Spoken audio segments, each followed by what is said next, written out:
Estimados amigos, irmãos e irmãs em Cristo, especialmente os leigos da comunidade luterana São Paulo, também as nossas comunidades São Paulo e Jesus Redentor, e todos os irmãos e irmãs de outros lugares que porventura vierem a nos assistir.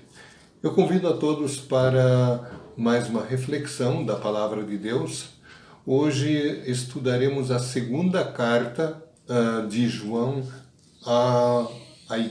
em Apocalipse, a segunda carta dirigida à igreja em Esmirna. O autor é João, só para relembrar. O apóstolo João está deportado por causa do evangelho na ilha de Patmos, perto de Éfeso e de Mileto, lá na Ásia Menor, mas numa ilha, deportado, preocupado com as igrejas da Ásia Menor.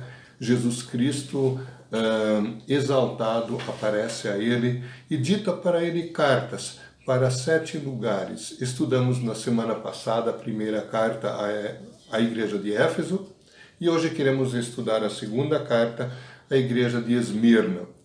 Enquanto a carta da igreja de Éfeso aborda um problema interno dos cristãos, ou seja, o esfriamento gradativo do seu amor, a carta à igreja em Esmirna, ela aborda um problema externo principalmente, a perseguição que os cristãos estavam sofrendo e sofreriam dali para frente pelo fato de serem cristãos.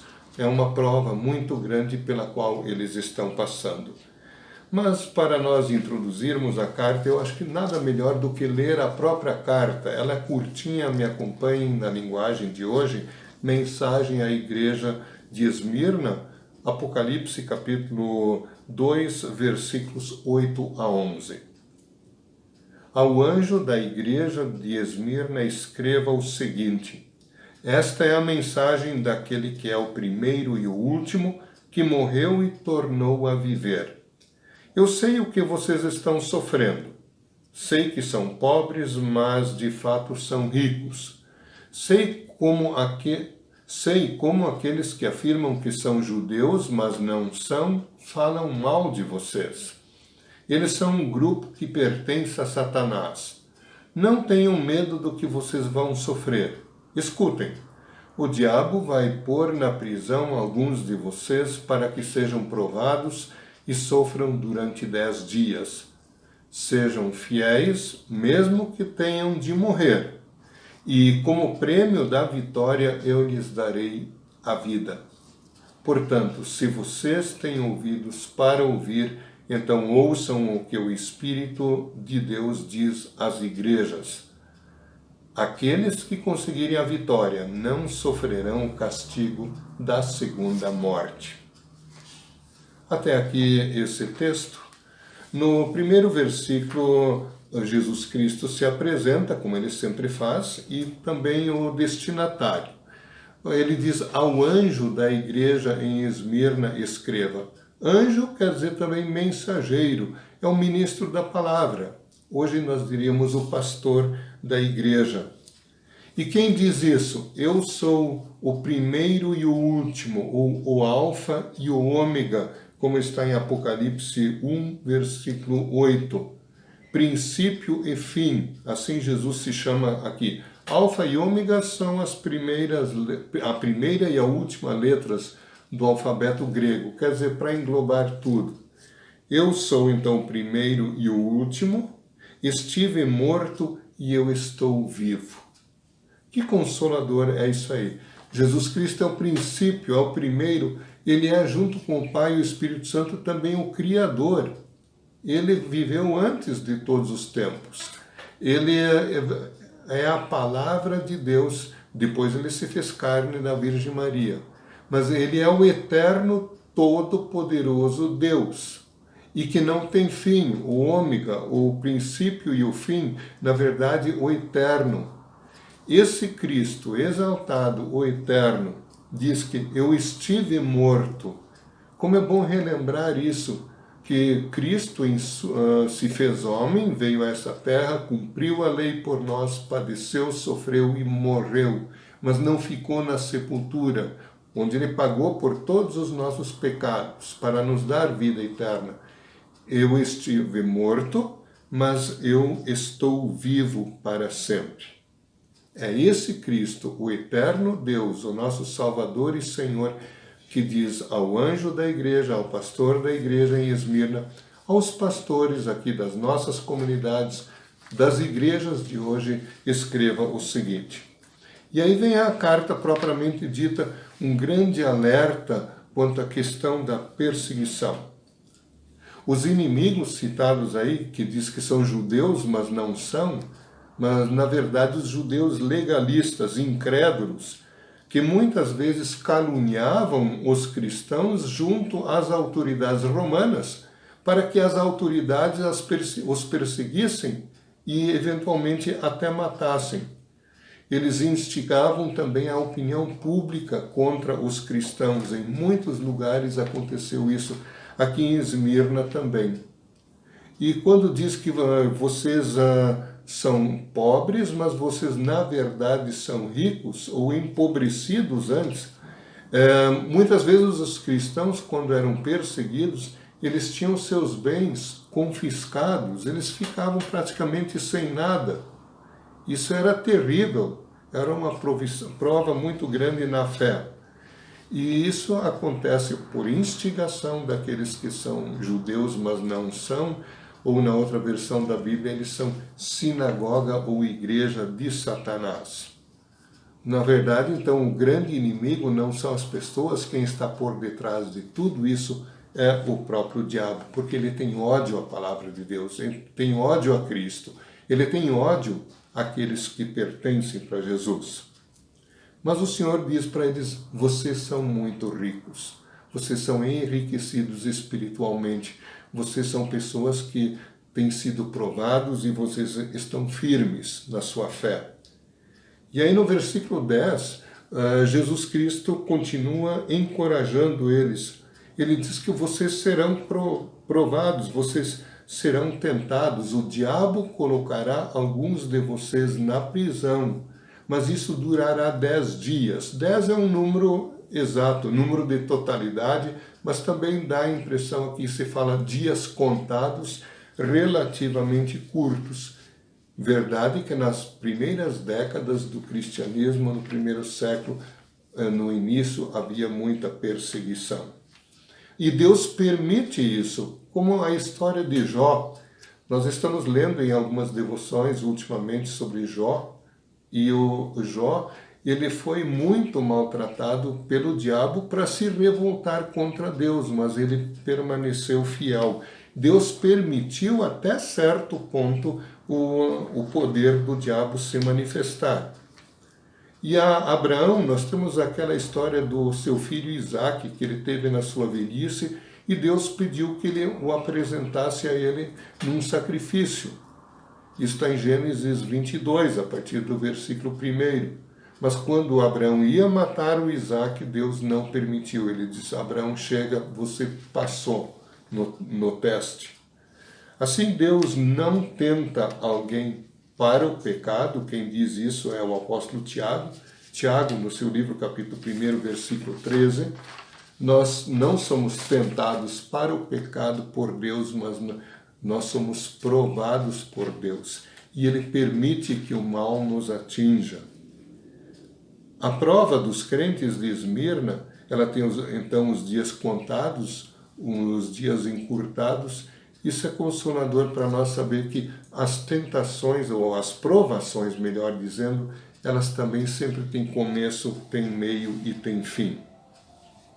Eventualmente, diz o texto, alguns deles poderiam até morrer por causa de Jesus. Não é só morrer de velho, não, morrer na perseguição, como em muitos casos aconteceu, como ainda acontece em muitos lugares no mundo, que cristãos ainda hoje são mortos. Aqui vocês, sobre essa provação toda, me permitam um adendo, uma atualização, algumas considerações sobre os dias de hoje, dessa pandemia Covid-19. Ela também tem sido uma tentação e uma prova muito grande para os cristãos. Eu diria que é uma tentação física na nossa saúde. Nós somos tentados a reclamar nos revoltar contra pessoas, mas em última análise contra Deus. É uma tentação mental, na nossa mente, na psique. Muitos têm medo até de enlouquecer, né? De sair, ficar fora de si. É uma tentação espiritual. Somos tentados a duvidar do amor de Deus. Como assim uma pandemia no mundo inteiro se Deus ama o mundo? É uma tentação, é uma prova. É uma tentação também nos nossos relacionamentos, na convivência com as pessoas, sobretudo com aqueles que estão mais perto de nós e entre os irmãos da família da fé. Como é que nós ficamos nos relacionamentos? Nós chutamos o balde? É uma tentação. É uma tentação econômica também, principalmente para quem tem perdido muito dinheiro. Com muita gente isso acontece. Como ficar fiel a Deus nesse caso, né? Nós somos tentados a amar os nossos bens, a ter dificuldade de nos desfazer. E com os nossos bens, amar o próximo, nós somos tentados a não fazê-lo. E é uma tentação também política de confundir igreja com Estado nesses dias. Então, de toda essa Covid, ela tem sido uma prova muito grande para nós cristãos também, para ver a nossa persistência, a nossa paciência e a nossa fidelidade para com Deus e para com Jesus Cristo. O Senhor disse aos cristãos de Esmirna e a nós: não tenhas medo do que vais sofrer. Não tenha medo do sofrimento que virá.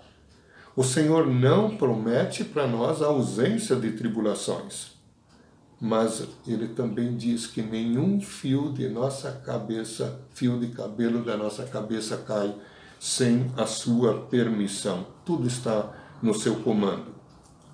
A perseguição ela serve para nos fortalecer na fé, assim como o ouro é purificado pelo fogo. A fé é provada na escola da perseguição. Eu grifei essa frase quando eu li ela de um comentarista. A fé, ela é provada na escola da perseguição. Aos que ficam leais ao Senhor Jesus será dada por graça, isso não é só uma promessa vazia, a vida plena, a vida eterna. Isso é repetido no último versículo, onde é enfatizado: quem tem ouvidos para ouvir, ouça o que o Espírito de Deus diz às igrejas. É lógico que é assim. Ouçam então, prestem atenção. O que é prometido? Os que conseguirem a vitória, ficar fiéis a Jesus até o final, não sofrerão o dano da segunda morte. Segunda morte é a condenação eterna, é a morte eterna. Em Apocalipse 21, versículo 8, o inferno é chamado de lago de fogo e enxofre. Desse dano nós não vamos sofrer.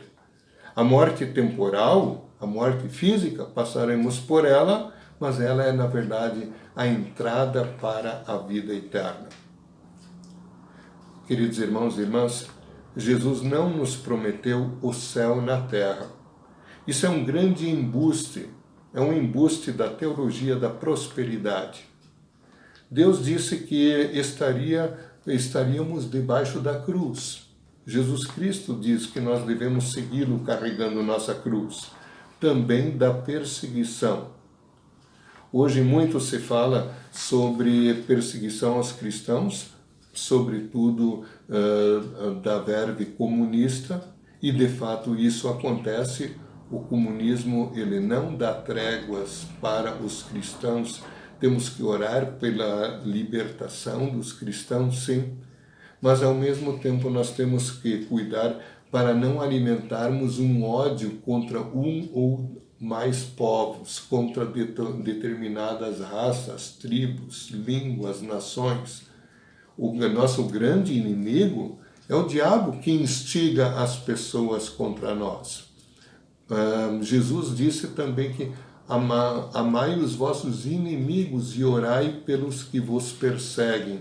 Então nós cristãos não podemos entrar nessa de alimentar ódio contra determinados grupos, determinadas pessoas. Que todos nós tenhamos a certeza de que Jesus Cristo, que se apresenta aqui como autor da carta, Cristo exaltado, o autor e consumador da fé, diz um outro autor, ele nos ampara, ele nos defende, nos carrega, não permite que sejamos provados além das nossas forças, e nas tentações, junto com as tentações, ele nos dá o livramento. E mais do que isso, ele nos garante, porque ele já preparou para nós a vida plena, a vida eterna com Deus. Que Deus Espírito Santo, então, nos ajude, nos mantenha fiéis nestes tempos do fim. Amém. Vamos orar.